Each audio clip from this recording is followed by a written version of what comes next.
Alrighty, I'm Isaac. I'm Cole. I'm O'Brien. And this is the Criterion Coffee Club. We're three coffee addicts that just enjoy watching, making, and teaching about movies. We may not be regarded as leading experts, but we use our shared knowledge and experiences to help us dissect the world of cinema. So grab your favorite cup of coffee and sit back and relax. Alright, peeps. What was our coffee for the day? I'm drinking. I've got a little espresso machine, and so you put it goes brrr, and it's got those little capsule coffee things, and you pull down the lever. And I forget that I have it too often. It's so good that I forget that I'm drinking a form of that, along with Wow. you put butter. You put some butter and half in there, and it's so good. The butter really helps. Buttered coffee. Buttered coffee. I actually do kind of want to try that. I think I've, that's good with real bitter coffee. I've had it before. With espresso, it's not a bad move. Oh yeah, because it's like really strong. Yeah. That's I, interesting. I just had a big old cup of Dunkin' Midnight on my way to work this morning. I did. Cole, you'll be surprised. I did not have 6 shots of espresso today. I'm glad. I only had the one. But I did have a large cup, or not a large cup. I did have a coffee, like pour over coffee, black, my classic black filtered coffee. Ooh. So I basically had a deconstructed, was it red eye? Yeah, red eye, deconstructed red eye. Yeah, that's not too bad for one day. Yeah. What's in a midnight, Cole? What? What's in a midnight? A Dunkin' Midnight. A Dunkin' Midnight that's just their darker blend. You can only Yeah. get their hot coffee Ah, Yeah. gotcha. like that. I will say that is their better blend, though. I am a Yeah, big fan. yeah, If I'm I'd getting say. a hot coffee there, I get the Dunkin' Midnight, or I just get like 3 shots of espresso. Ah, Over ice. No, I get 3 The shots of espresso. 3 shots of espresso over ice with caramel, Sabrina Carpenter style. I don't do that. I have though. Honestly, the only time I've ever get anything sweet, it's usually a shaken espresso. That's so funny. Yeah, but normally I'm getting just 3 shots of espresso, or my go-to Dutch Bro order, 2 shots of espresso and a sparkling water oh, that's it. on the side. Oh man, Every that's time I order it- it's just always funny to me that you always have to have a minimum pure double espresso. Yeah, that's where we Always. start. That's where That's we where we start. start. That's so funny. Yeah, I don't have anything. I actually have my decaf beans, though, like quality decaf beans, though, coming in tomorrow. So Nice. That'll be good for. that'll be evening. good on the days of 6 shots of espresso, Yeah. or late nights. So Yeah. I could still wake up at like 5 a.m. when I need Oh. to. We can make decaf hot toddies. Okay, cat. My cat's gonna be joining us now, it seems like. Oh, my other one too. Well, anyway, I realized this last episode. We were at our time to reevaluate our top 5s. Oh, Oh. And I didn't catch it until after I had posted it. I was like, oh wait, 15, that was the next number. Yeah. So Wow, that man goes by fast. yeah, it goes by so fast. I mean, we could do it every 10 episodes instead. Like, hold off. No, for I think another- five is good. It keeps me fresh. Yeah, it keeps it fresh. yeah. Okay. So, do we want to hear the running top right now? Yeah. Okay, Cole. Yeah. We're going from 1 to 5, by the way. Okay. Woman in the Dunes, Hotel du Nord, Inside Llewyn Davis, La Promise, A Woman in Paris. Also, I apologize to any listeners listening in because my cats, this is their scratch room. O'Brien, exactly the same thing. Right? And as for me, almost the same thing. It's Woman in the Dunes, Inside Llewyn Davis, Hotel du Nord, La Promise, and A Woman in the Dune. Woman in Paris, I mean. So Wait, we all what have was- the what- same movies. Do you want me to Right, give it just to? So you and O'Brien both have the same thing, which is Woman in the Dunes, Hotel du Nord, Inside Llewyn Davis, La Promise, and A Woman in Paris. Okay. Anything changed Okay. since then? Do we need a refresher on the movies we've watched since then? Yes. Yeah, it has been a while because we've had it broken up quite a bit. So we have All That Money Can Buy, Oh. Variety Lights, Mhm. The Learning Tree, Mm-hmm. Gates of Heaven, and of course, Jour de Fête. Ooh, a lot of first-time directors in that group. Yes. You know that. Yes. Yeah. Yeah, I think as much as I liked Variety Lights, I think I would swap out A Woman in Paris for All That Money Can Buy. Ooh. And I think I think that's where I put it. Variety Lights is also like really tempting to put into that Oh, front slot. that is a good one. Yeah. But- It is a good one. I do think my top four is staying the same. Yeah, for me, I don't think we've had anything strong enough since. They've all been really interesting, Yeah. but not like I'm going to keep it in my top 5. yeah. Carlos will Right. count for the next time we do the top 5. So Carlos Right. doesn't count. That makes sense. That makes sense. That makes sense. What about you, O'Brien? I'm going to copy Cole again. just because of those films, the one that really speaks to me the most is All That Money Can Buy, aka The Devil and Daniel Webster. Webster, And so you're right. thinking, and so it definitely is going to crack into that top 5. And the question is where. And I think that's exactly where it'd be number 5 and keep the original 4, and it slips in as the 5th movie. Okay. Okay. Yeah. So not too much shakeup. I thought this was going to take a lot longer, and then as Yeah. I was reading all the movies out, I was like, oh yeah, none of this is going to change for the most part. Well, and it's not that those were bad movies, but they were all No. just directorial debuts, and That's what they I were. think I a mean, lot of these other movies just got a lot more polish on them. yeah. And they've been so Masters. fascinating to open Yeah. the door to Tati, who I knew just some of. You know the name, but it opens the door, and it just and like so many of these movies, that's what that does. But are they a top 5 forever movie? Not necessarily. But man, that door is open now, and you want to investigate Tati and Yeah. look more. Look more about Errol Morris and Errol Morris for sure. I think my honorable mention, because I didn't change anything, I think my honorable mention, I did love All That Money Can Buy, reminded me very much of the Twilight Zone, but I think my real honorable mention would be the Learning Tree. Yeah. Like if I were to Yeah, swap that's out a any of them, I great think it film. would be the Learning Tree. yeah. That Oh, the it was Learning fan- Tree is also definitely I think one of the better ones out of that list. Yeah, that out one of felt that list, yeah. like someone that had like experience being a director, which is, Yeah. or at least more experience than the other ones did. Maybe. Well, no, we had what's his name? Fellini. We had Fellini. Yeah. Right.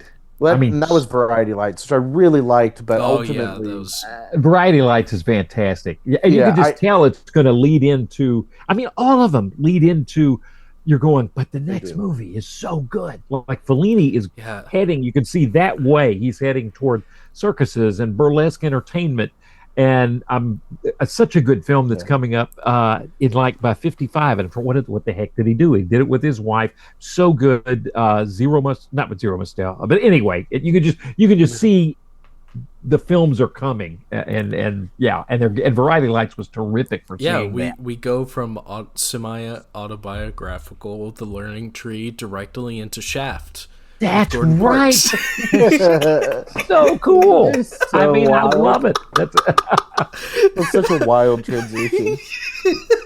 You went, well, I did a movie about my life. Now to do the movie about the other part of my life. Shaft. Yeah. Or the life I wanted. Shaft. Yeah.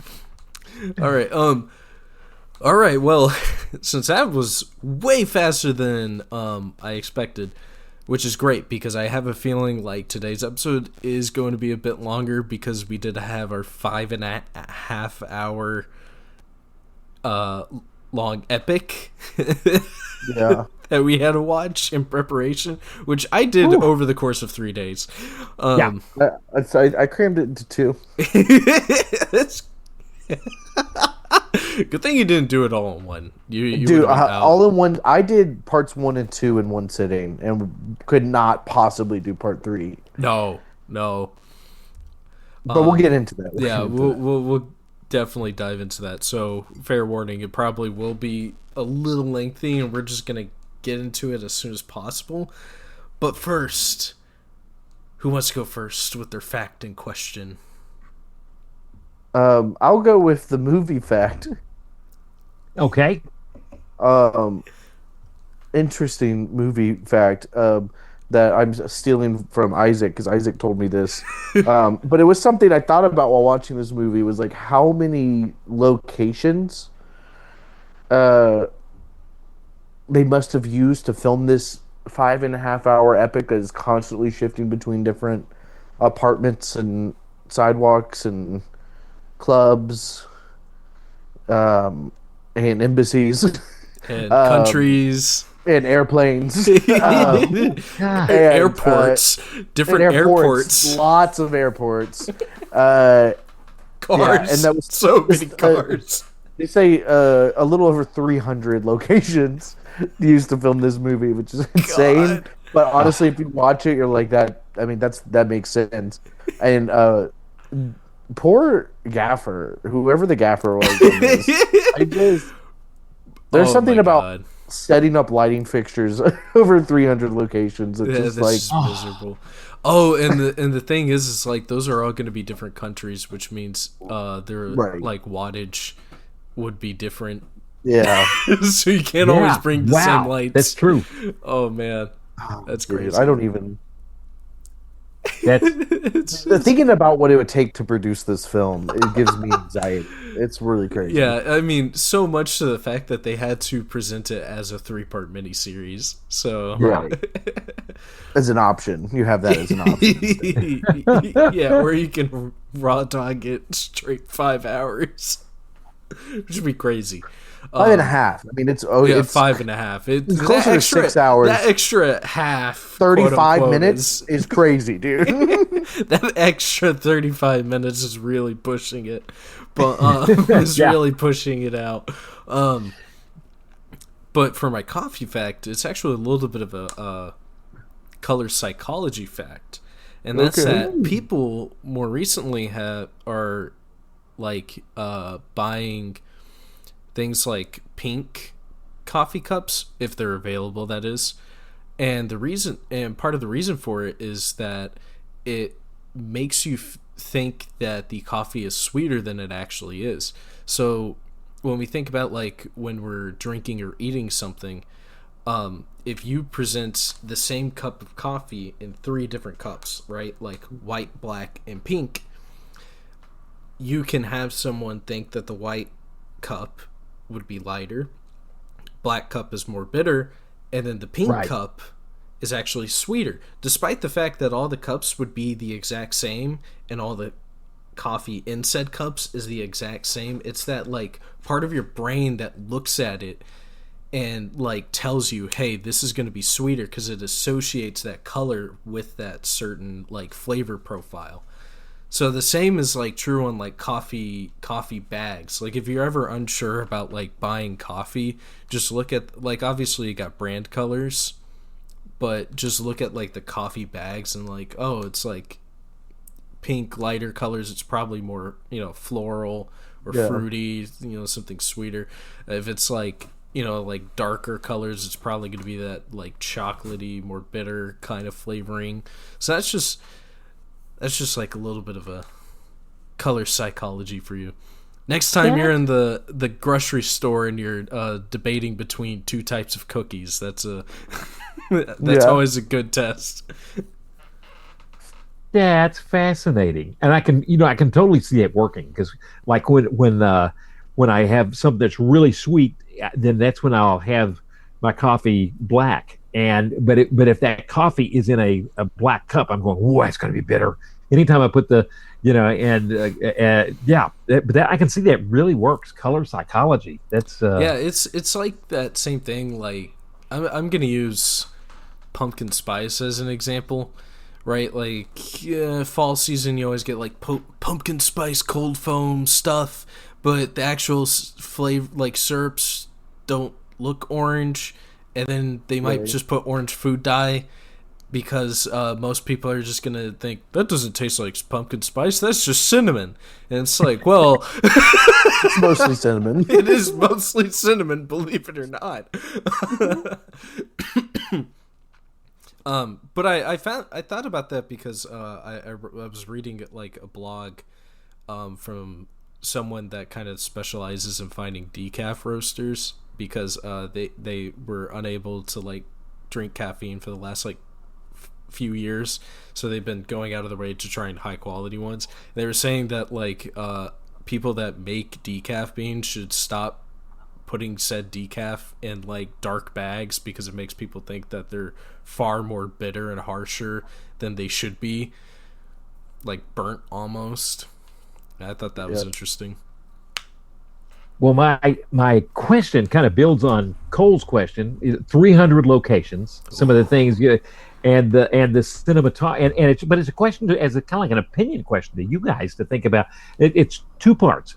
For one thing, in talking to the cinematographer, listening to the cinematographer, he mentioned that they used, for one thing, I'm watching the film and I'm thinking 2011, I was thinking, this one fooled me. I should have seen it was just on film. But I just assumed with all that footage, I thought this has got to be like an early use of a red one. Yeah, I had that thought when I was watching it. I was like, man, are they using like an early red camera? Because it's just a sheer volume. That's what I thought. It's just so much footage.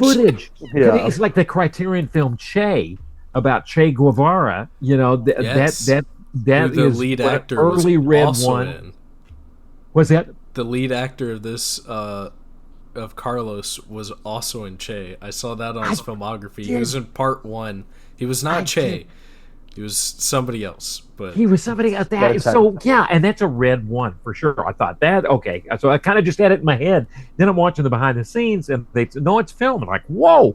And so they shot it on what was called 2-perf film, and I'm used to 4-perf, 35 millimeter 4-perf film, but 2-perf film, apparently because you're shooting on the same image, but it goes on a smaller area in the film, and I don't know if you end up blowing it up. But it's an interesting, but it apparently really saves on cost. You're getting the same amount of time, but you're using half the film. In other words, and so it really saves on costs. So have you heard of that? And what do you think about that? Then one other thing, you mentioned the locations.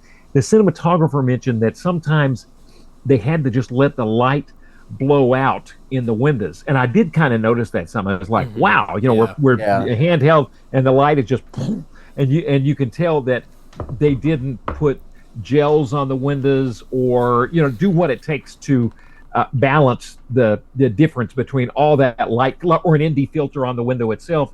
They didn't do what it took to, and I get that, and I think that had to do with 300 locations.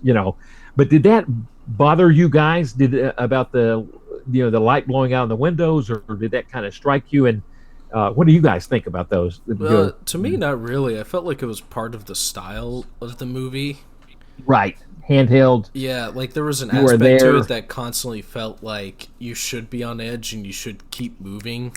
Keep moving. Don't even like. Oh God, yeah. Stop from place to place to place. Oh yeah. Yeah. To answer the perf irradiated film stock thing, I think they're using Panavision anamorphic lenses. Yeah. And I think that's important to keep in mind because they're using a smaller area of the film, but all of it, their image is being like squeezed. Right. Right. So I think that is also probably plays into some of that because they were saying de-squeezed the aspect ratio is Squeeze it. Yeah. I read it on here. I think they were saying it's like 2.39 to 1 or something like that. Damn. Or 2. Gotcha. Or comes out 2.33 to 1. That's squeezed. Yeah. Right. But so they're using incredibly they're using very, very strong anamorphics on that like essentially not as wide of a film stock. Yeah. So Right. when it comes out, it's still like close to a cinema scope style. Yeah. Right. I think that's interesting. So At the end of the day, it works, and you saved a lot of money. That's an interesting. Yeah. They should have done that for the Grandmaster. So they didn't use the last of Fujifilm's So they didn't use all the Fujifilm stock left in the world. left it on the planet. That's so funny. Is that they used it all up on what? Yeah, they call 'cause the they- Grandmaster. the Grandmaster. They last stopped of producing Fuji? it midway through that film being made, and Fujifilm just sent them the rest. Yeah. Fuji was like, well, you guys are still making this movie, and we stopped making this film, so here you go. Oh, it kind of hurts me. So, when Fuji, I didn't even think when Fuji decides to end it all. Movies are being made. I didn't even think about that. Yeah. Wow. Yeah. Here's the rest of everything we got. I mean, Kodak had a very difficult decision with ending their infrastructure for film as well. It wasn't until very recently when they actually reopened their color timing facility. Man, what movie was it? Was it James Bond? I think it was the last James Bond movie, because the color timer for that movie was talking about it on Deakins' podcast, and that Kodak had it closed for years because who was doing that anymore? And they called her back, and they were like, well, you're the best one in the game, and nobody else works here, so, and they really want this done, so please come out of retirement. Yeah. Wow. So the last James Bond film was shot. I saw that film I think once. the only James Bond movie shot on digital are the ones Roger Deakins did. Did he not do the last one then? No, he didn't do the Deakins last one. He did Spectre for Deakins sure. started the whole thing with Skyfall. With and he did Skyfall. I'm pretty sure. Yeah, I think those are the only two that were digital. Everything else was film. Gotcha. So funny. Wow. Yeah, which is those are considered the best cinematography from James Bond movies. Well, the GOAT did it. Yeah, and then I think that just ties Skyfall. into the analog versus digital conversation where it's That's a wrench in the fold right there. Throwing a wrench in there with the two best being on digital. Yeah, that's yeah. Star Wars: Rise of Skywalker was shot on film. The I don't know if prequels you were guys shot knew on that. film too. No, the prequels were shot on digital. Yeah, the first prequel was digital. Yeah, Episode 2 and 3 were digital. Or sorry, Yeah. I said that wrong. The first one was filmed. The other two were digital. Aha. No. I think the writing has a lot to do with this too. Oh yeah, Yeah. absolutely. Attack of the Clones. There's Yeah. nothing going to save it.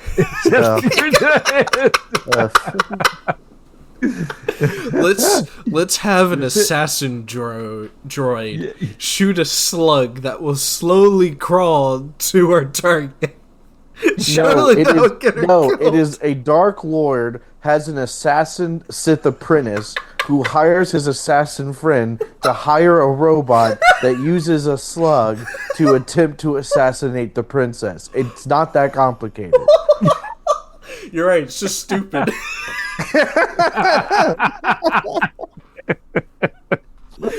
Oh my god, it's so dumb. That's so dumb. It's just it's just like smaller assassins all the way down. It's so silly. Oh my god. Well, anyway, let's get into the main. We have You're already right. talked a little bit about the movie itself. So Carlos. yeah, Carlos, number 582 in the collection. This is a 5.5 hour, I dare to say epic, but it is Yeah. a 5.5 hour cinematic experience, dare I It say. is. It was presented as a mini series on a French channel called Canal Plus or something like that, and it's about a real guy named Carlos the Oh, yes. Jackal. Yeah. Well, the guy's Yeah. name isn't Carlos, to be No, fair. no, it's not. But everybody It's knows him as Ilk Carlos Sanchez, but everyone knows him as Carlos Martinez, aka the Jackal. the Jackal. I'm I just should have been paying more attention. I mean, I vaguely remember some of this stuff when I was in high school, 1975. I'm looking at those dates, and I can vaguely remember, but they were huge to kidnap the entire OPEC oil ministry. yeah, that's really Yeah. insane. Mind blowing. Yeah, I, I was telling someone this about like part two, where it was like, you know, the entire, despite it being 5.5 hours, and part two focuses very heavily on telling you about the world politics at that Oh, yeah. time. Just not even just America versus USSR Cold War, but like everything else that was going on. It does its best at doing that, but it still requires you to go in with at least some base level knowledge, because it gets kind of hard to follow at some point where you're like, what is happening? Yeah, yeah, Cole, what were you no, saying, Cole? you go. I'm gonna Oh, go I was for one little thing, and then build on it, Cole, because I was going to say you forget how much of the world in the Cold War was everything, all the proxy nations. There was the Soviet bloc and the Western bloc, and every God, and you throw in some of the Middle East and Israel, but so many different sides and factions that are aligned with major powers, and you got to know some of that as a background for it to make sense. Oh yeah, And Yeah. Cole, Berlin what were you Wall going to is say? a huge point in the movie, despite you might not thinking it's a huge point in the movie. It's a big point in the movie. no. It Yeah. is, and it is important that you have some rough background information for some of these events. Yeah. I and I don't know if the way the film presents it is actually a strength. Um, I think this. Well, first of all, I just want to talk about biopics for a second, because this is definitely just a pure biopic. I have a soft spot for biopics. I love biopics. I think we have really interesting people, so it's important to try to tell their stories so they're like people in mass can have an idea of what their story is. But also, as much as I like biopics, they are a flawed endeavor inherently. Yeah. Yeah. They It's just there's always some external force you have to explain, and Yeah. sometimes that alone could take you 30 minutes in a movie. Absolutely. And so you have to figure out how you're going to tackle it. I mean, some biopics just try to like, look, we're going to try to sum up everything from this person's life from the beginning to the end. Some biopics are like, we are going to like focus on this one event that is really significant, and that's going to be the main focus, but we're going to kind of tell an idea of who this person is based on this pivotal event that they're a part of. Sometimes that works. Sometimes you feel like you're missing too much of the big picture. And then biopics are obviously going to always have some type of biasy towards them, whether that is towards or for the person that it's about. And Elvis. this movie, I mean, does fall into some of the flaws. And I think it's interesting is it doesn't try to it doesn't talk that much about him as you don't even see him as a child or anything. It starts off when he first becomes the Jackal. Like really, that's where this movie kicks off as far as Carlos's story goes. It's true. There is a power vacuum within the revolutionary forces. They need someone who can be reliable to help run things in France. He's kind of a young startup, hasn't really proven himself. He gets his first meeting with Madad, and is given his code name. They never actually say it in the movie, but it's the Jackal. And so that's where it kicks off. It kicks off when he becomes the Jackal, and we get to see what comes up from there. I think this movie it's 5.5 hours long, and I still feel like it's leaving out context that's important because it is trying to capture so much. Yeah. And I think that is both something that's impressive about it because it does capture so much. There's so much character interactions. There are so much historical events, and this movie tackles so much in its 5.5 hour runtime. But it also set itself up for almost an impossible task with the scope that it was trying to cover. Yeah, because this isn't like, I don't know, the Rolling Stones in the 1980s and their lives. This is a guy that was directly involved with so many of these historical events. And you need to context. Some extent. You need a little more context because this isn't just not like. A lot of this is also like understanding the nuances within the Cold War and like how these different countries are interacting with each other. And just think about how many times Libya, Libya or Syria, like Syria or Libya or Iran or any of these countries have changed what side they're on throughout Carlos's life. Like he can barely keep up with it as so it is. There's a lot of. I almost wish this movie was 3 hours long and it was just focused on the OPEC situation. On the OPEC thing. It's funny. One thing that is constant as the Northern Star, as was who was it? General Chang said in Star Trek VI. But one thing that's constant is the Northern Star is Saudi Arabia. It's funny. All those countries, but Saudi Arabia, when you get down to OPEC, they are the big money. They call the shots. And that oil minister knew he was not. I mean, he was worried at some point, but he never got shot. I know that's a detail, but that just hit me as one constant is they still call the shots in Saudi Arabia. And everyone started flipping ship whenever Saudi Arabia really started calling. You know what I mean? Suddenly these people they thought were allies on their side or, allied to the cause, suddenly are imperialist traders, they start getting shifty, change sides a little bit, and that's it's the amount of money is there's a lot of power there, and it's just to look at that and go that was still the way it was. That's the way it was then, and it has not changed. And speaking of other nations, you're right. So many changing allegiances, and that can be hard to keep up with. And that's a really good idea that you had. Whittle it down to 3 hours and make it about because that was unbelievable. Even the execution of the way they did it, the oil ministry. One thing that got me though, and this is a minor detail, was the fact that one of the guys managed at the end of the day, one of the Carlos's men who did not want to sell out and take the money from Saudi Arabia, he manages to get a gun and still almost manages to target the Saudi Arabian minister. Also, that guy works currently in TV broadcast. Yeah, that's right. That was crazy to me. He has not been prosecuted, but everybody else has. That's right. That situation with the plane wasn't just a French issue. That was an international issue.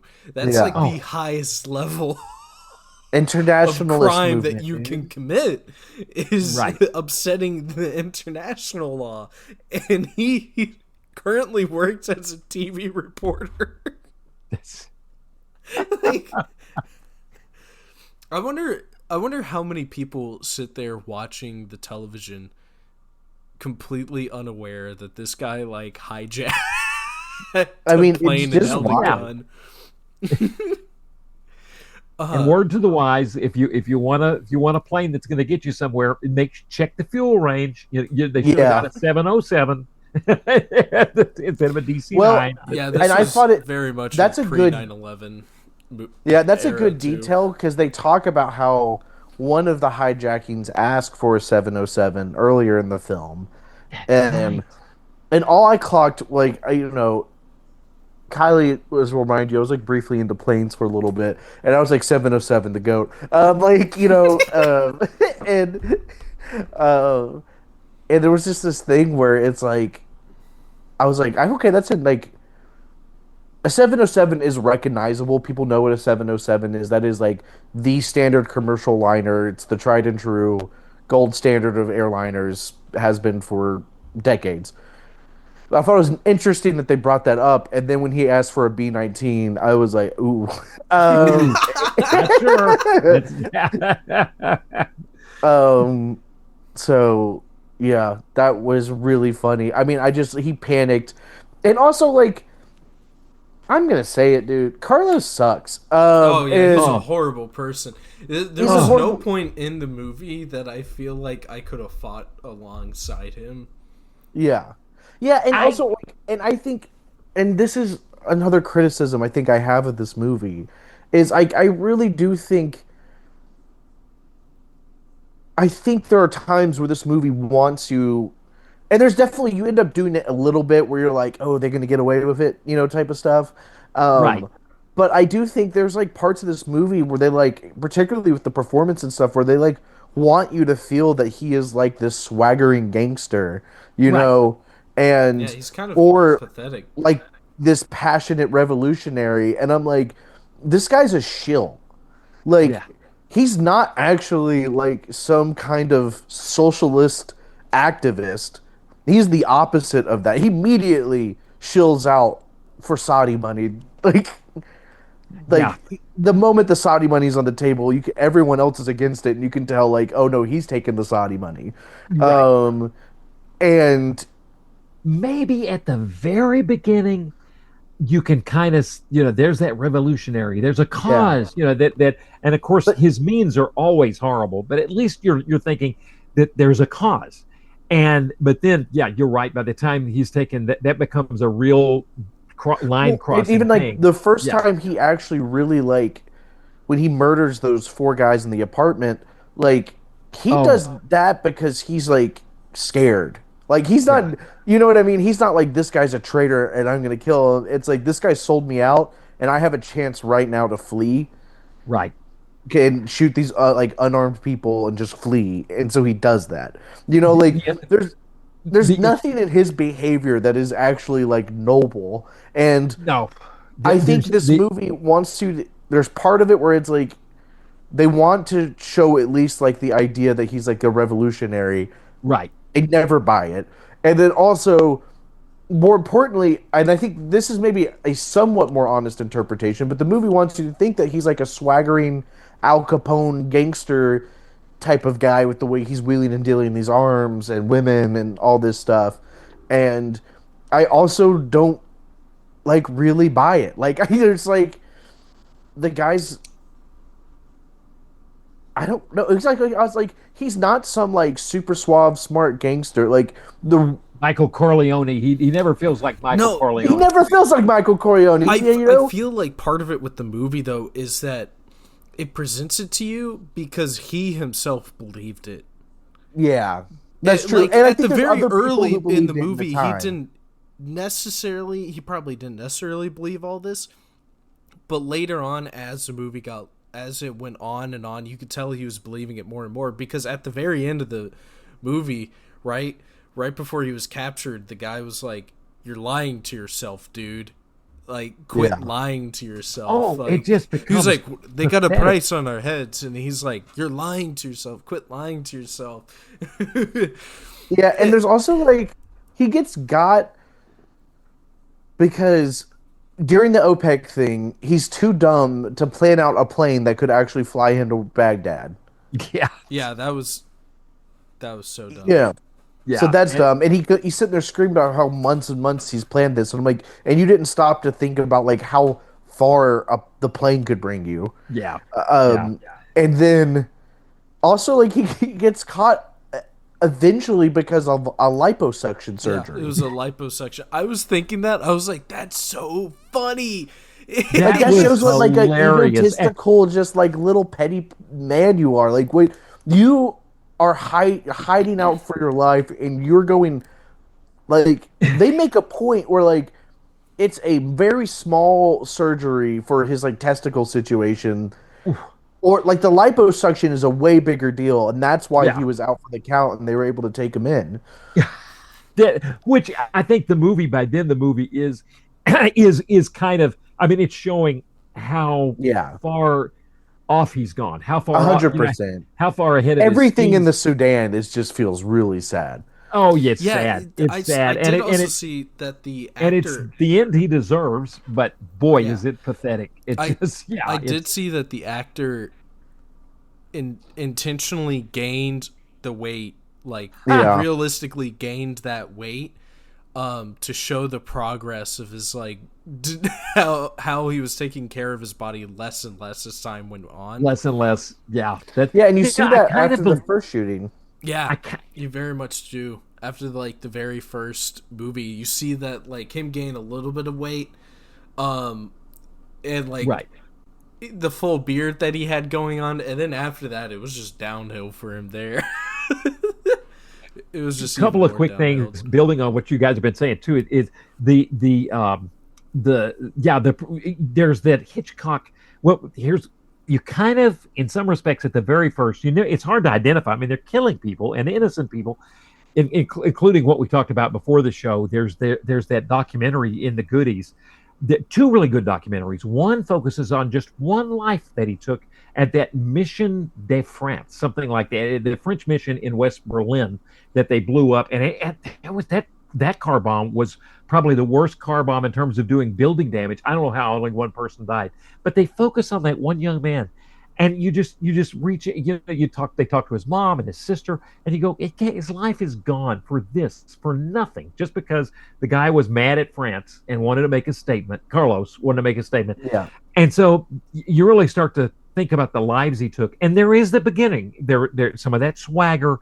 And you even have that effect that Hitchcock talks about, that where you find yourself identifying with the bad guy at times. Where if the bad guy's in a situation where, like, not Shadow of a Doubt, Strangers on a Train, or Rope. When the guy's reaching to get the lighter inside, and the lighter is going to implicate the good guy. It's going to make it. He's going after the good guy, the bad guy, and he's got to reach into a grate and get that lighter. And you're going, oh God, I hope he makes it. But no, you should not want that. And the film can kind of do that to you early on. But then, especially by the time in the apartment when he kills those cops, and that's the only other thing I was going to say is talk about a different time. Those cops, and there's this other documentary that's also a goodie, is a documentary about Carlos, about 48-minute documentary about Carlos. And there's a French cop that talks for about 10 minutes, and he said, yes, we have changed our security measures ever since we had met Carlos in the apartment. That was not smart of us to not be armed. I mean, that's and also to bring someone you have in custody with you, and it also like. One thing watching this movie, I'm like, murder is so easy. Like at this time, like there's no, like they're just popping people and playing Deadlight. Also, the one German dude pulled out a rocket launcher 3 separate times. Yeah, dude. Like one of them was in a crowded area. I was like, airport. Do you guys not see RPGs at the airport? Looking luggage with like this giant rod sticking out, especially after the first 2 rockets that went off. You didn't look for that. Like that was very much a pre 9/11.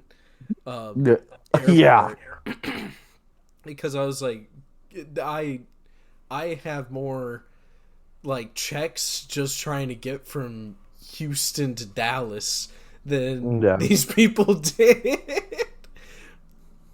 Bringing RPGs to the airport, man. That's wild. And they built it too. They built Yeah. the RPG at the airport, and nobody. It wasn't until the third time when there happened to be a cop nearby that saw it and like fired before they could fire the rocket. But I was just thinking, and then they let that. Not only did that, this shows how stupid Carlos was, because that guy missed twice a rocket launcher aiming towards an airplane that was barely moving. Yeah. Because it was still trying to turn around. In that documentary, then Carlos was like, that guy is still going to do it. And then they decided to let that guy be the leader of a completely different operation later on. And then he got caught and killed. Yeah, they also like Carlos. I guess to his credit, was like, we shouldn't do this. This is way too soon. They had that other guy, the one that Carlos ends up killing. Oh yeah, yeah. He was just like, no. We gotta do it now before they start searching or whatever. Sorry, that was like 8 hours ago. Yeah, so just so they could take credit for it. Oh yeah, because a different group had called and take credit for their initial RPG. It's a different group. Yeah, that's situation. That's and you know what? It was interesting to see the change in Carlos too, because there was a couple of things. He became everything he hated. Yeah. He became at first he was, and you're going like the older man that was the boss. I forgot what his name was, but he was Madab. Yes. Say it again, Isaac. Madab. Right. Very rigid. You follow orders. You don't. This is it. And Carlos is trying to be a little flexible, and he's young, and you can kind of go. I can see in terms of doing something operationally. You can I can kind of see Carlos's point of view. But then he becomes that guy and rigid and just mean. Well, he's bad in the first place, but still he becomes rigid. And then the other thing, the other term they throw around so much is like, oh, petty bourgeois. They were just, you don't really care. You're just a petty bourgeois terrorist. You're not the real thing. And by the end, Carlos, with the liposuction, he's absolutely the big Mercedes. He's everything he hated at the beginning. Yeah, bringing back the Star Wars talk here. He became what he's sworn to destroy.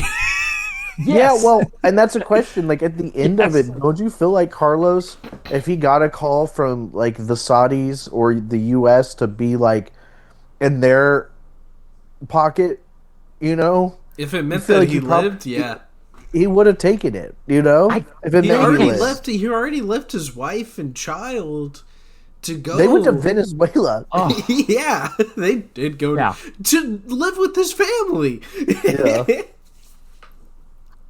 Yeah.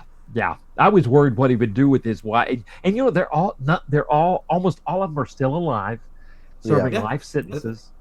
The wife is Nada died of cancer. Yeah, Nada got cancer, and I think everybody else lived.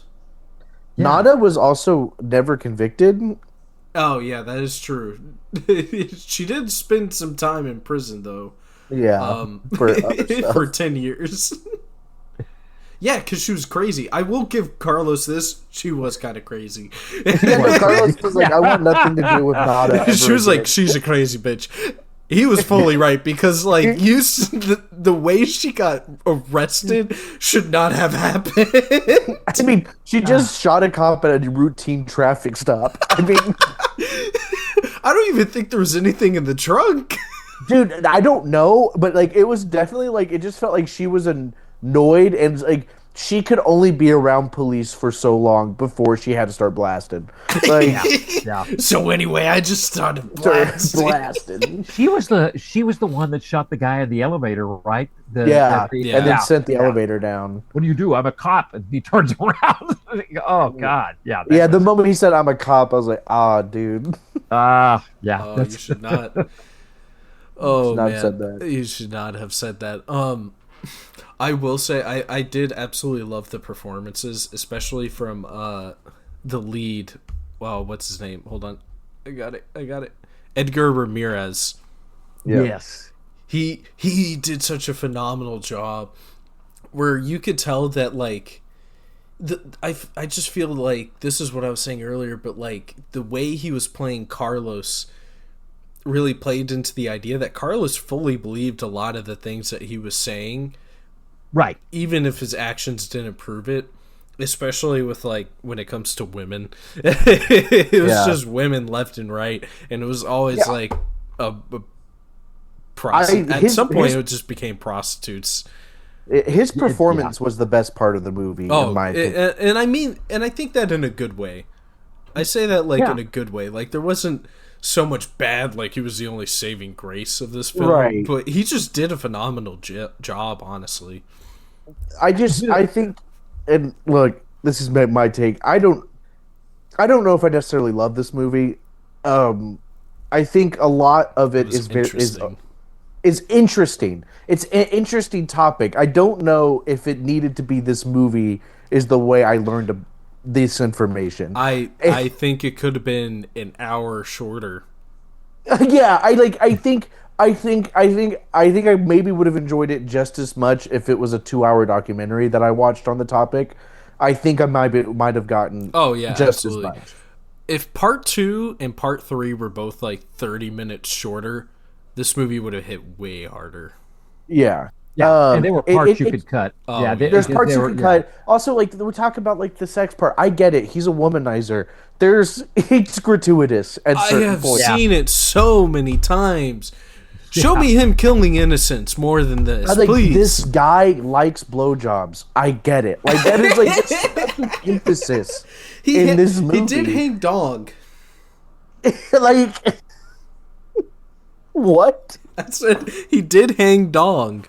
Yeah, he did. He did. Like 20 minutes into the film, just full frontal. I was like, wow, the French really.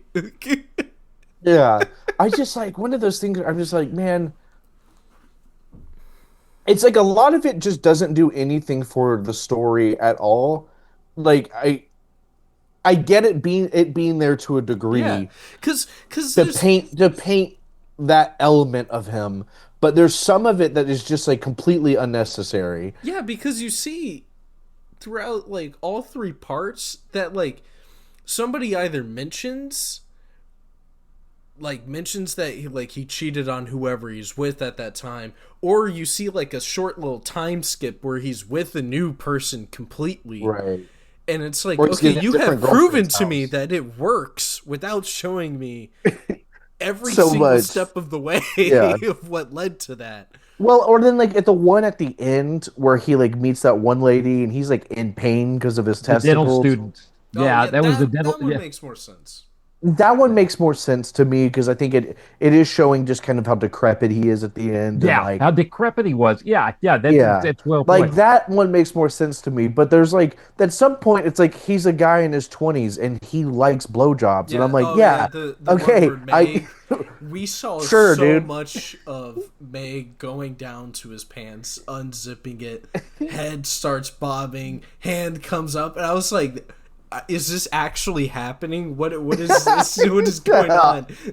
I just kept hitting the forward button 10 seconds. I'm going to keep hitting the forward button until I see subtitles. Yeah. I'm kind of going, I'm not even like, I'm not a prude when it comes to that type of stuff. There was a point where it was like the 3rd or 4th scene like that within the same part. And I'm like, okay, I get it. Like this guy is constantly, he's a womanizer. He's constantly like cheating on his wife or whoever his partner is, or he has multiple partners at the same time or whatever. I get it. The women were faithful to him. He was totally unfaithful. He was, and even more Zoidberg. Good Zoidberg couldn't have saved this film, to refer back to our last. Bit of Zoidberg. But you know, and in the amount of time, so yes, is there material to cut? Absolutely, there's material to cut, and gratuitous material can be cut. And you know what you could do is find a way to insert more context. Because I'm, having grown up in that era, I'm going, whoa, because after the Cold War, then it really was a good lesson. I'm thinking, wow, everything's proxy wars, but so many details, and they use some newscasters, to give you a little bit of Yeah. context. Yeah. But this movie's made in 2010, 20 years after the fall of the Soviet Union. They should have given more context to anybody. You shouldn't have to be 65 or so to, Well, and like you to said, have enough, you know. there's a lot of scenes that I think are meant to be character scenes that would just throughout a 5.5 over in a 5.5 hour run are gratuitous, Yeah. and you're like, man, I mean, there's at least 20 to 30 minutes you could cut out of that, and Yeah, then like this, that's you get plenty of time for you to give that extra Yeah, context. it's like and you part can you two. realize it's his birthday and they're dancing. Okay, that's fine, but they keep on dancing and Oh drinking, my and we've already God. seen that. And yeah, Yeah. that's yeah. Like in Oh, part two, I was thinking that because we saw a lot of like Nada and a couple of the other characters and like what was going on with them. And I was just thinking, this is interesting and all. What's Libya's stance on France? Like, what's happening in like the larger in the world at yeah, large at this moment? Where instead of showing us maybe this crazy German woman that shot a cop at a routine traffic stop for Yeah, like 15 minutes, can we please get some more of the I would like it may not be interesting to everybody involved, but if it was more scenes of the United Nations meetings and they're just all arguing with each other, that would have served so much more for the story, I feel like, because it would right. have given even way more more context context of, for what happens in part three.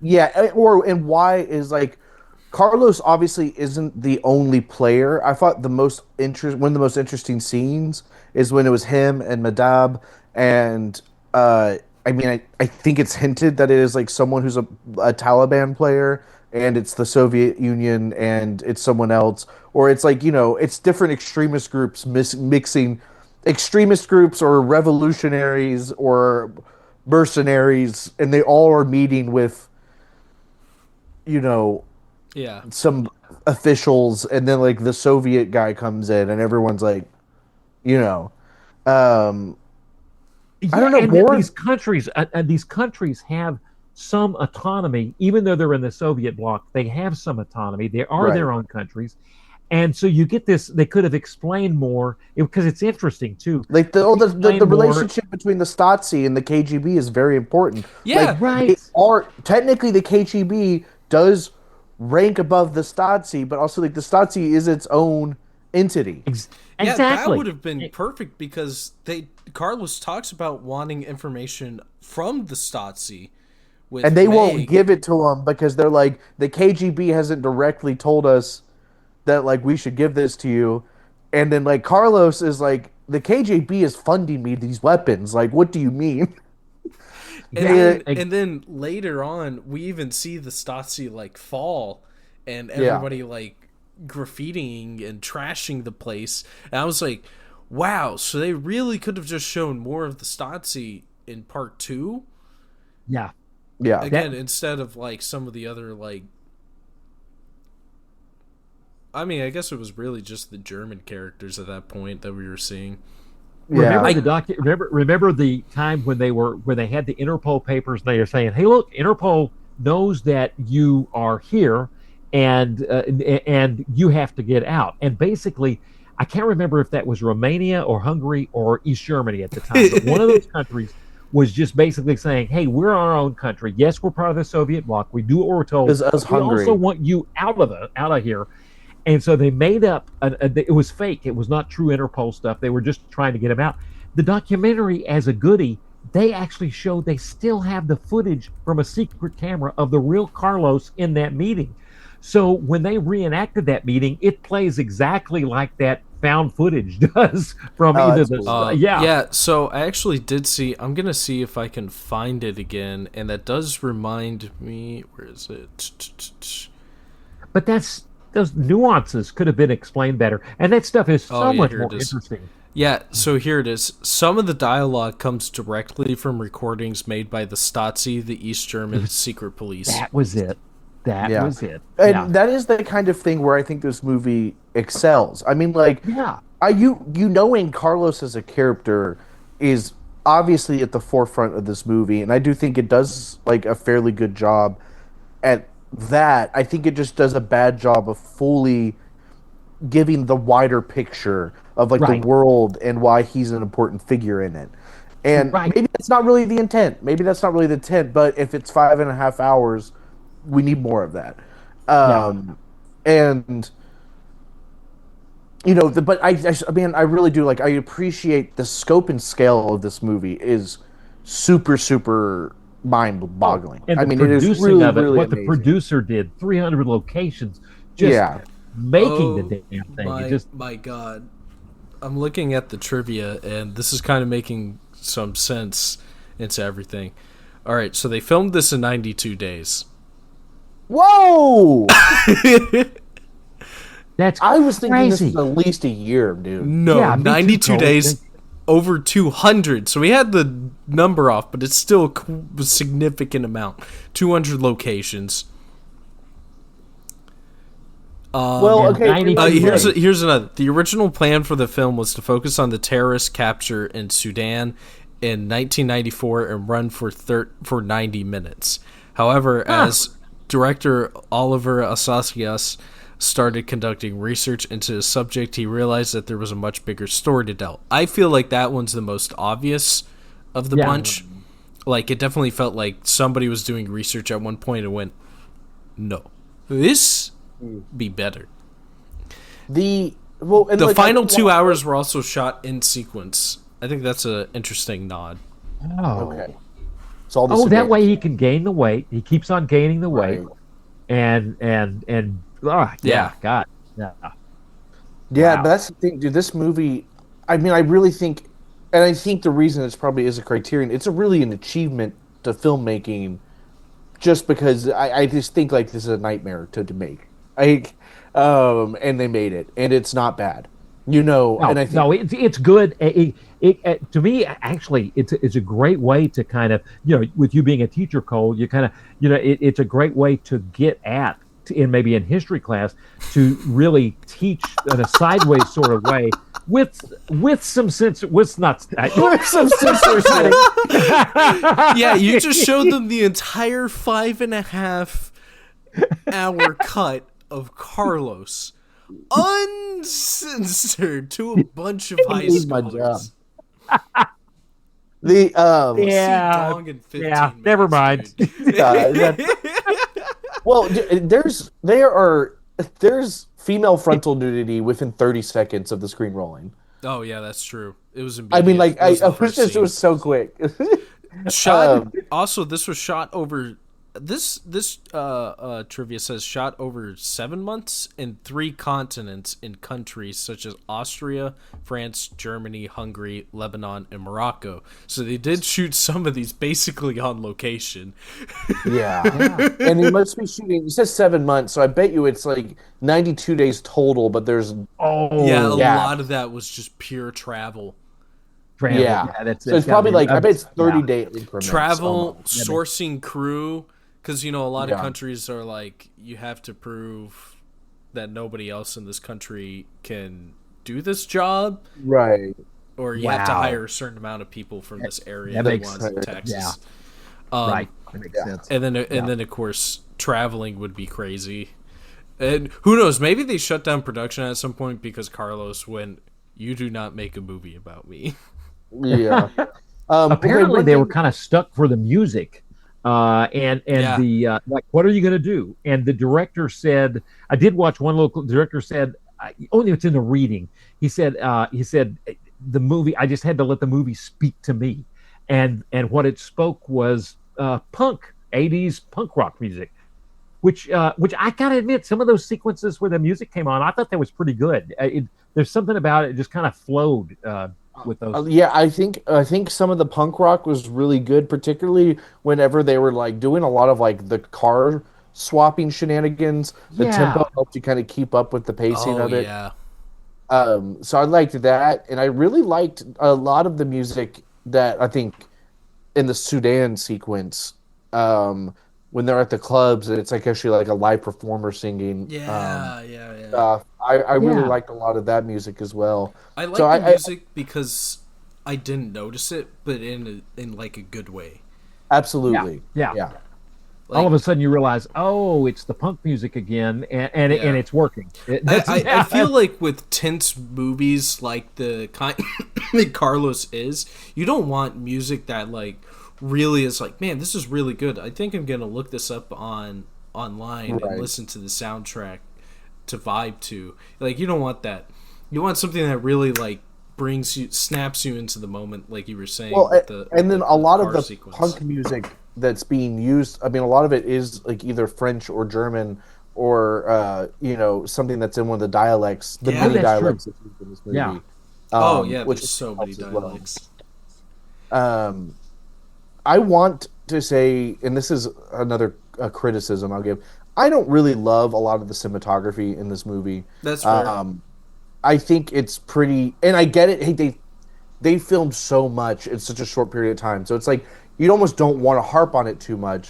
But at this, because but there is a lot of overexposure, in a Right. lot of sequences.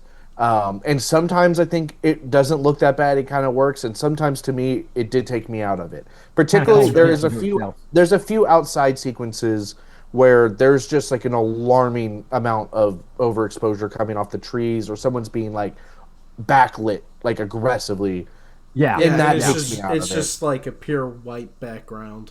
Yeah, and Pointed someone like renders. yeah, and I Yeah. just that will take me out of it. I don't Yeah. mind coming through the windows or like Yeah. the doors as much. I I think think that a little works. bit of overexposure works for this movie because they set that up as like part of the style.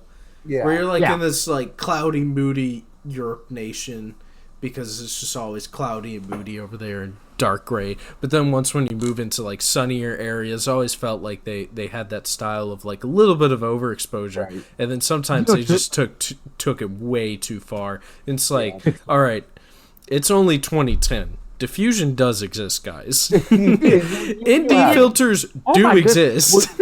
Yeah, to contrast with almost where it would have been too perfect, but it worked for the movies of the time. But you kind of think of a movie like The Graduate, and Right. you're thinking of maybe a daytime scene, or even a daytime scene, and of course it's important in The Graduate that the pool is out back, and so you're inside the house, everything is beautifully lit, and then you can completely see the pool out there. Right. But there's a lot of work that goes into that. It's an Right. And I ND think filter, neutral density filter, Yeah. literally plastered on the windows, and an orange color CT, an orange filter, so that everything doesn't go too blue outside. But it depends on what stock you're using. Yeah, But and you can't do that in a film like this. Yeah, But still, no. they It didn't was have the time to do it, but there just was times where it's like, look, ultimately you didn't have time to do it doesn't mean that it you could don't get have a looked free like pass that. for it not being done right, you know? yeah, Yeah, like it, at the end of the day, you can take the iris and just close it a little those little, bit. yeah.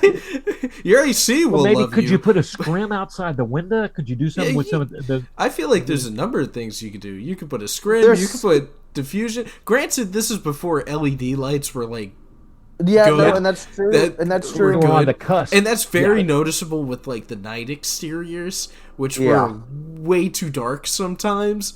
Yeah. And I think Ah. if I had to guess, I think all the night exteriors at the in the crap, I'm losing it. Night exteriors next to the airplanes. Yeah. If I had to guess, that was the same area, regardless of the country, because it just always, I don't know, something about it always just felt like a stage Yeah. to me. It's a subway. Yeah, I mean, you can just tell they didn't. There's a lot of times in the lighting, they obviously didn't take the time, run and gun Um, kind of, yeah. or couldn't. I mean, Yeah. like obviously this is there's a lot of run and gun to this.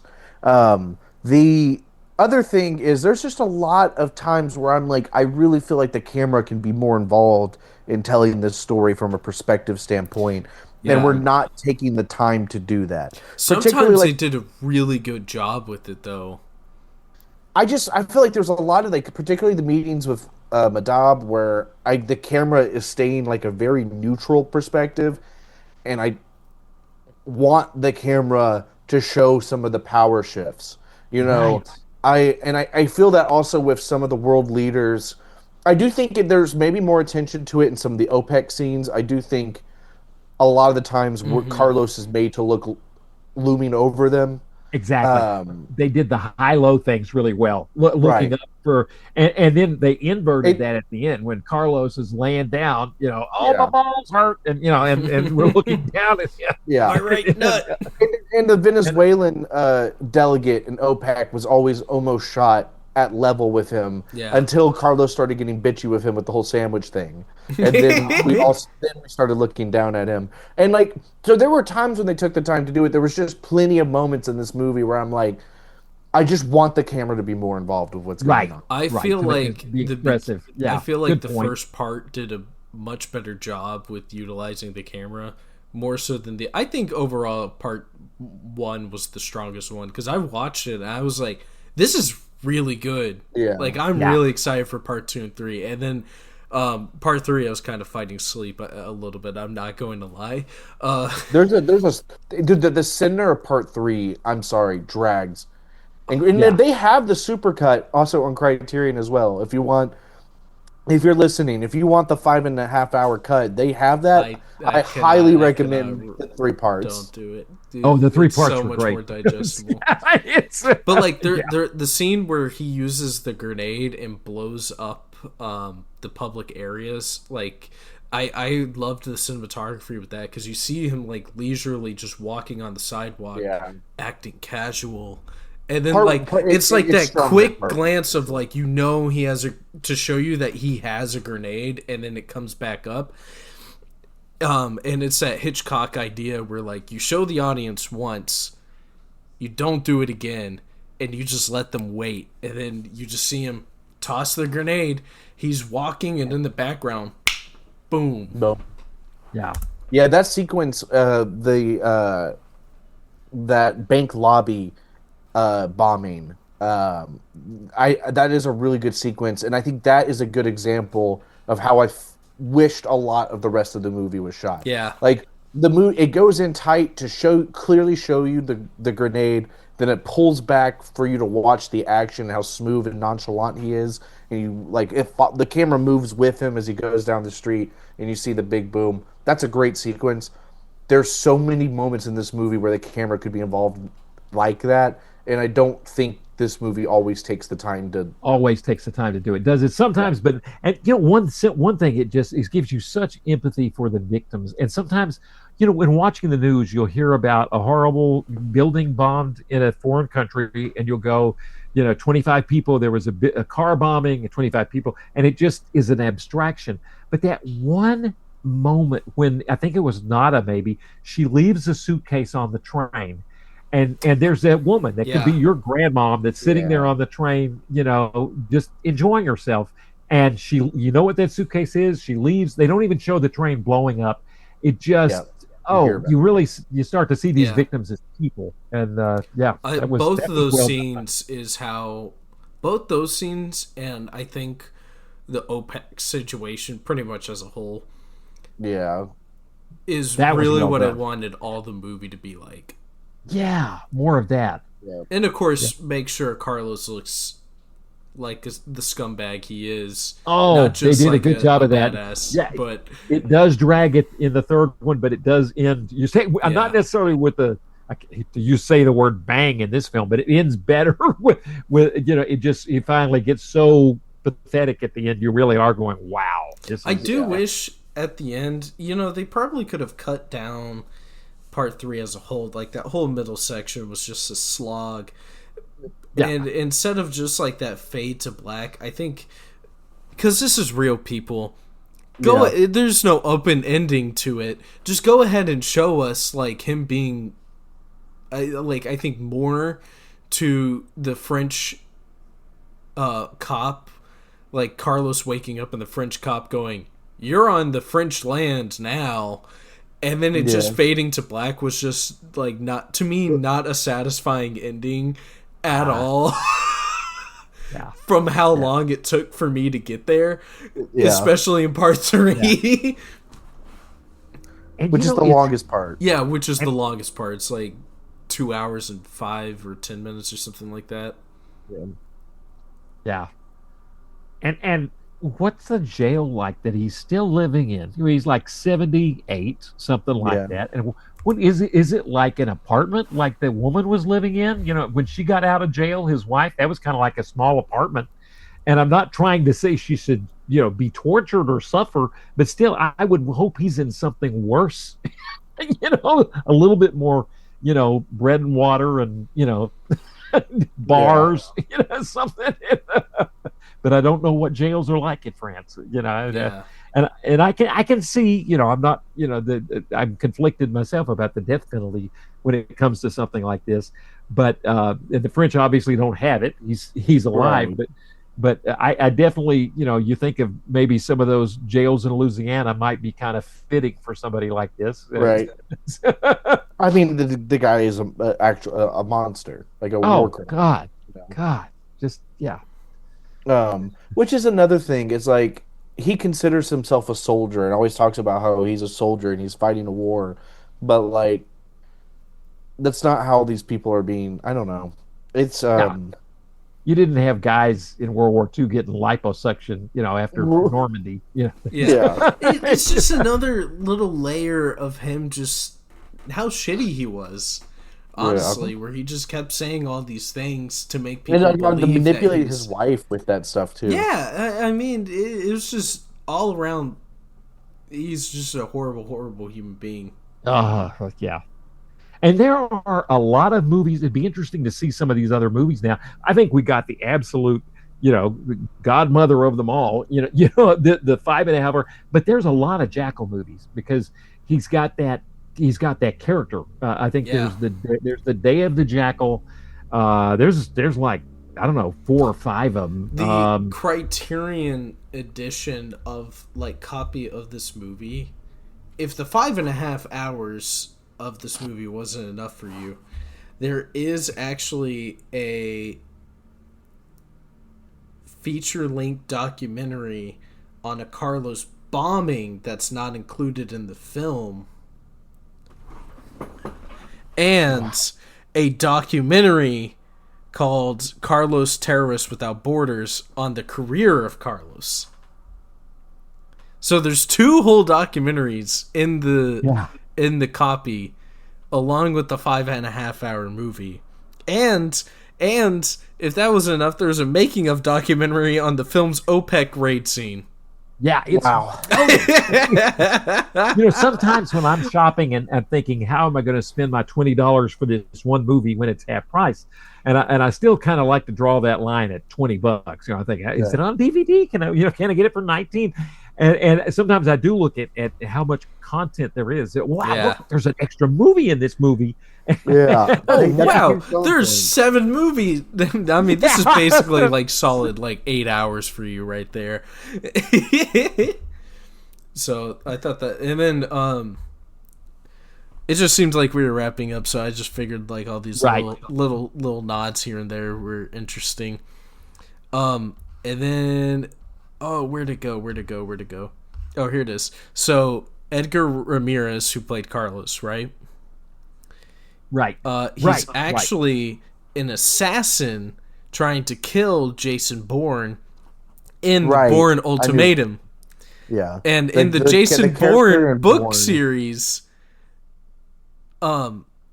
Jason Bourne's nemesis in the books is none other than Carlos the Jackal. Oh my goodness. I was aware of the Bourne connection, which is I did not know. That is awesome. Yeah, I thought that was pretty funny. Also, Cole, you'll like this one. Though it was presented as a television miniseries in Europe, the film had a limited run in selected cities in the U.S., playing in quote-unquote roadshow screenings, where the film was shown in its entirety. Oh, dude. Man. That's rough. Somebody went, man, 5.5 hours? That's like watching Lord of the Rings. And then came out that was not like watching Lord of the Rings. Lord of the Rings, yeah. Oh my gosh. All right, well, do we want to go ahead and give it a bean rating? Yeah. All right. I think for me, I don't know. I'm teetering between 6.5, and 7. I think that's part 3, 2, 1 in that order. actually.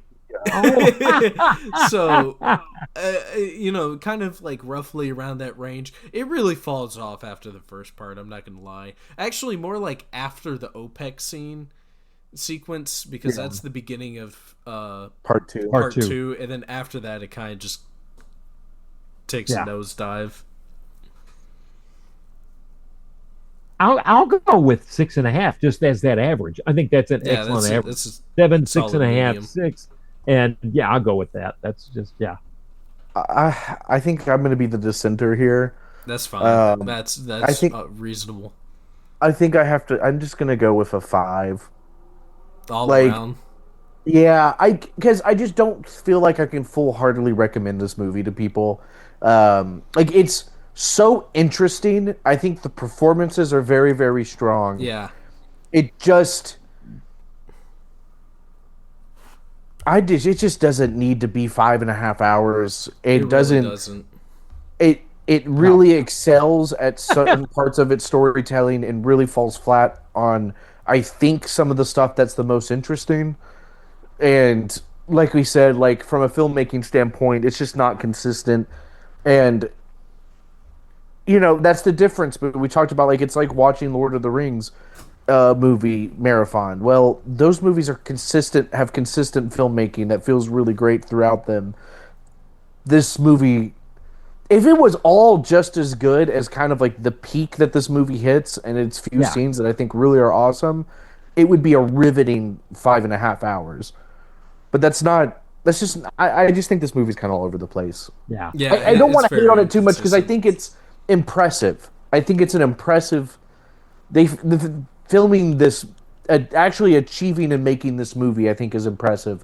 I just don't like. Realistically, am I going to recommend this movie to people? The answer's no. No. Am I going to rewatch it? Probably not. Definitely not in its entirety. I can tell you that much. Yeah, I mean, you could barely even watch it in parts because the way it's made. Yeah. No, I mean the parts feel slow. I almost feel like it should be split up into like 30-minute increments in like a normal TV series. Yeah, that makes sense. But to its credit, I will never think of a bombing when you hear it just on the news as an abstraction. Now it's if you just think to Carlos and you'll go, wow, those were real people. They had lives. And did the end justify the means? And the answer is just no. Absolutely no, every time. Never.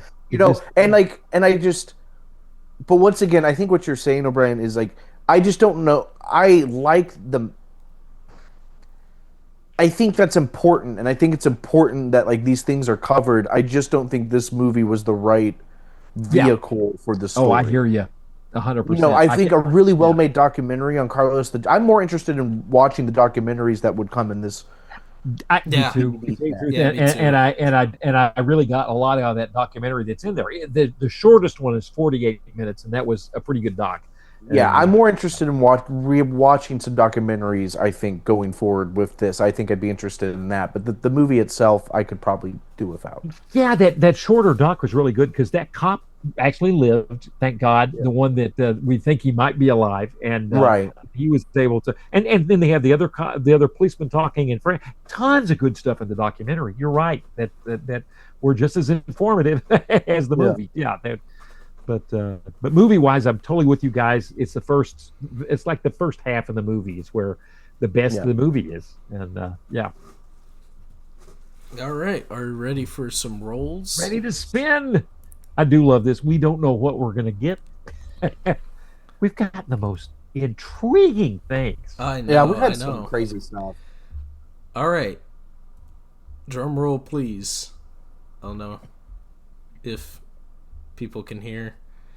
Yeah. I'm just realizing.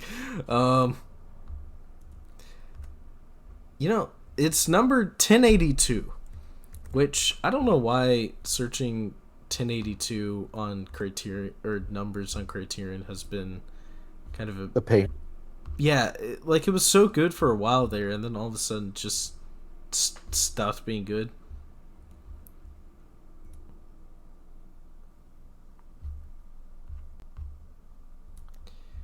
So, this is... It's just hard to connect to the number to the spine number. Yeah, it used to be so easy about just like, Yeah. hey, what spine number is, number, uh, 1082. yeah, Is 1082. it the signifying works of Marlon Riggs? I don't know. I think that's what it is, but I could be wrong. Ooh, I I've have a not heard better of it. idea. 1082. Yeah, it is. What is it called again? The The signifying signifying works? works of Marlon Riggs. There has Woof. never been a filmmaker like Marlon Riggs, an unapologetically gay black man who defied a culture of silence and shame to speak his truth with resounding joy and conviction.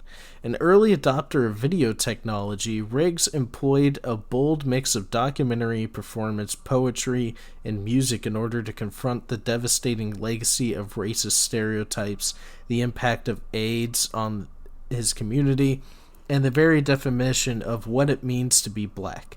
Bringing together Riggs's complete films, including his controversy inciting queer landmark Tongues United and Black is Black, ain't the deeply personal swan song that was completed after his death at the age of 37, the signifying works of Marlon Riggs traces the artistic and political evolution of a transformative filmmaker whose work is both an electrifying call for liberation and an invaluable historical document. That's great. There is multiple movies in here. Movies under the spine number. How do we want to? Well, I think we do it like with Woman in the Dunes. I'll just count them. Let's see. 1, 2, 3, 4, 5, 6, 7, and then random generate rate it. that. Okay. Between that, gotcha. Wow. Yeah, because we landed on his box set. Is it a Is it a Criterion set or one of those Eclipse sets? No, it's like a Criterion. Did I say it was Criterion, 7? yeah. I think it's 8. Hold on. 1, 2, 3, 4, 5, 6, 7. It's 7. All right. All right. The number is 1. So it's the very first one of this, which is Ethnic Notions. Ethnic Notions. In his first major work, a brilliant and disturbing deconstruction of the ways in which anti-black stereotypes have permitted nearly every aspect of popular culture, Marlon Riggs brings viewers face to face with the insidious images that have shaped America's racial mythologies. Through razor-sharp historical analysis and powerfully deployed imagery, Ethnic Notions illuminates with devastating clarity how dehumanizing caricatures of black people, seen everywhere from children's books to films to household products, have been used to uphold white supremacy and to justify slavery, segregation, and the continuing oppression of African Americans. In its refusal to look away, this Emmy-winning documentary, narrated by actor Esther Roll, has become an essential text for understanding the origins of American racism. Wow. Okay. This one's going to be this is going to be a tough watch. Like What do you mean tough? Well, just that What do you mean tough, Cole? that it's not going to be a very cheery go happy time. No. And it's his first movie too. That's amazing. It's another directorial debut. God. I know the last one wasn't a debut, but it was like his first time doing television. Dude, Yeah, that's it's actually statistically it's wild. There's just no way. It's crazy. With the amount of movies in the collection. Like, I mean, we have 1,000,000 Godzillas, 1,000,000 Kurosawas, and we just keep getting the directorial debuts. Yeah, that's.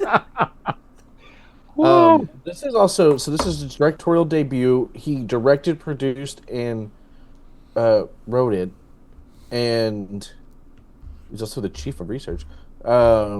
It's also 58 minutes, so a bit shorter than Carlos. This is compensating for how long Carlos was. Is it in the collection, or is it, how is it on the is it on the Canopy. channel? Canopy? Oh, okay, Easy, that works. Easy. Yeah, sweet. Do y'all get Canopy still? I do. Yeah. That is awesome. Yeah. As The long gift that as keeps on giving. yep. From As long as the email that I have still works, I will always get Canopy. How about you, Cole? I haven't tried it in a little while, but last time I did, it works. Canopy has a bunch of really good Oh, they're loaded. Yes. recordings one of my. of plays from Oh, yeah. like the and so I usually there's a recording on Canopy of A Doll's House that I really really love, and I watch that probably once every other year or so. So that would have You been the mean last time I used it. the Ibsen play? Is that what that is? Yeah. Or wow, Cole, That's wow. one of my You all should- time You should use favorite plays. You should use Canopy to watch Living in Oblivion Yeah, you because it's free on Canopy. because it's free Oh. on Canopy, and that movie's awesome. Canopy's a good service. Yeah, We were Living- talking about that. That's okay. Living. I will. 100%. Yeah, that's the one. I was like, okay, what was that one? Yeah. Yes, Isaac's been asking me to watch this movie for like 2 or 3 years now. Cole, And it's so funny. It's so funny. You know I what? just What if keep we forgetting. watch that tomorrow? We can. That sounds great. It sounds like a You great know, time. it's gonna be awesome. One more time. What's the movie we're watching? I've learned. I remember. Ethnic Notions. What's the first word again? Ethnic. Ethnic. Okay, ethnic notions. You got it. Wow, sounds fantastic. Okay, that's what. Whew, boy, I love digging deep into Criterion. But yeah, that's what's so neat about the random generator. It just makes us exposes us to things we never go for. You know, you Yeah. just Hey, you kind of it's been- want to do it, but you don't know the filmmaker, and you just move on to somebody you've heard of. All right. it's- Like Armageddon. it's been really awesome. There it is. All right.